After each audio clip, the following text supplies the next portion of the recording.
All right, guys, I am busting through these today. If you haven't seen already, I have a couple other videos of me running through some Instagram posts so that we can chat about them and just create further discussion about the things that I write on my Instagram, which are really good stuff. So make sure that you go to @flowwithchloe on Instagram to follow me because this is where you're going to learn all the things that you need to know about recovery, about restoring your hormones, getting your period back, about restoring your metabolism, and all that good stuff. Whether you're struggling with an eating disorder or whether you're someone who is an athlete and has been stuck in overtraining syndrome, whether you are someone who has just been struggling with their relationship to food, disordered eating, it's a thing. It's very common. You don't have to have an official eating disorder to be struggling with food and body and overexercise and all of that. So, welcome to all of you guys here are um, who are dealing with that type of stuff. I gotta plug in my phone here. Okay, I came out with this post the other day, which you can see right here, and it actually got quite a few responses. A lot of people actually messaged me in my DMs after reading this.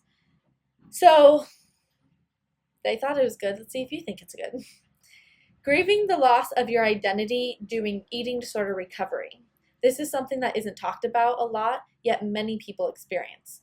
For many of us, we have spent years restricting being the quote-unquote fit or quote-unquote skinny girl, going to the gym 2 to 3 times a day, eating quote-unquote clean, and we built a strong identity around those things. So when we start recovery and start eating things like pizza, french fries, and cookies, things we once deemed as quote-unquote bad, we cancel our gym membership and regain weight, and it can be a shocker as everything we once identified with is now gone, and that's a scary thing.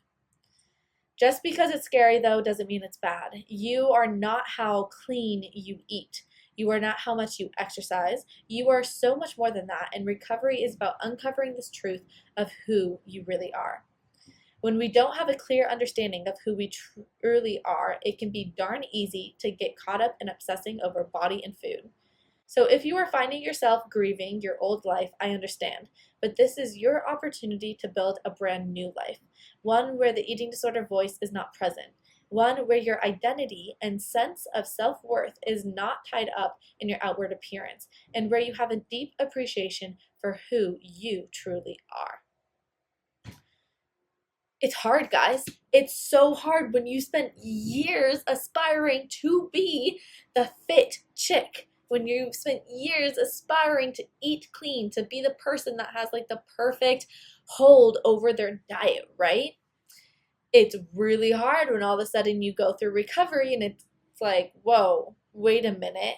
For years, I have identified myself as being this type of person. I've put my self-worth in how well I exercise or how much I exercise, how intense I exercise, whether I have six-pack abs or not. And so, oh my gosh, then you go through recovery and it's like I'm losing everything I thought I was. Just goes to show how much the eating disorder can really just take a hold of you. It takes control, and it squanders who you truly are. This can be really hard. There's a grieving that happens. And I wanted to just bring this up because I think a lot of us go through this, but it's not talked about. And so then we're like, I feel bad for grieving this, but it is a loss. And it does require grieving here, and that does happen. And you will feel like, whoa, I don't know what I'm doing. I'm getting rid of everything I thought I was. When I coach with girls, one of the first things that we do together is we create a vision of their healthy self. Who are you? Who do you want to be? What do you want to experience in this world? What do you want to be identified with? How do you want people to talk about you? What do you want to be known for?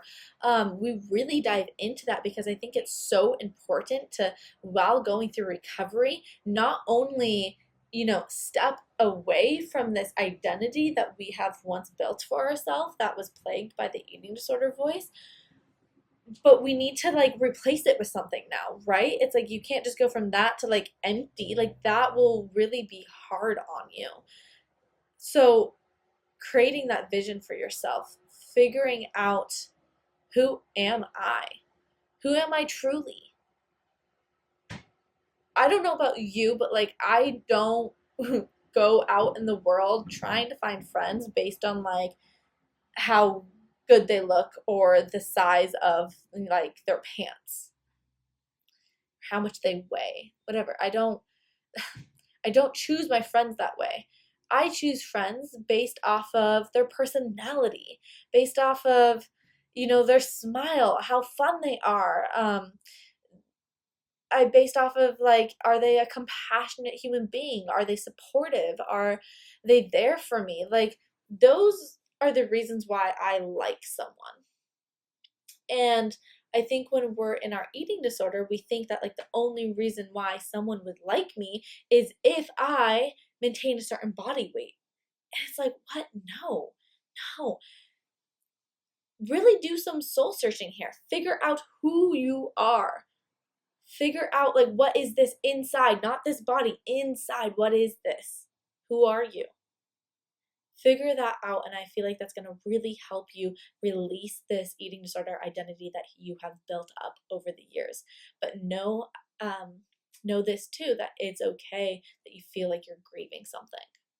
I'm glad you're going through the grieving process. It means that there's something to grieve. It means that you're actually letting go of that eating disorder identity that you once had. It's really hard to do. If you need help with that, honestly, just reach out for coaching. Like, it's really helpful to do this with someone. Or it doesn't even have to be reaching out for coaching with me. Like, find someone, a therapist, a dietitian, another coach. There's so many people online. Like, find someone you really resonate with that you think can really help you move through this whole process of finding a new way to experience life, a new way to feed yourself, a new way to exercise, a new way to be in your body. So again, follow me at Flow with Chloe. You guys, please like this video. That really helps. Like, I really, really appreciate every single like. I do this for free for you guys. So a great way for you to support me is to just click the like button. It's free for you. It's quick and easy. If you want to go another step up, you subscribe and you hit the bell notification and you click all. That way you get notified every single time I come out with a new video. All right, guys, that's all I have for you today. I hope that was helpful.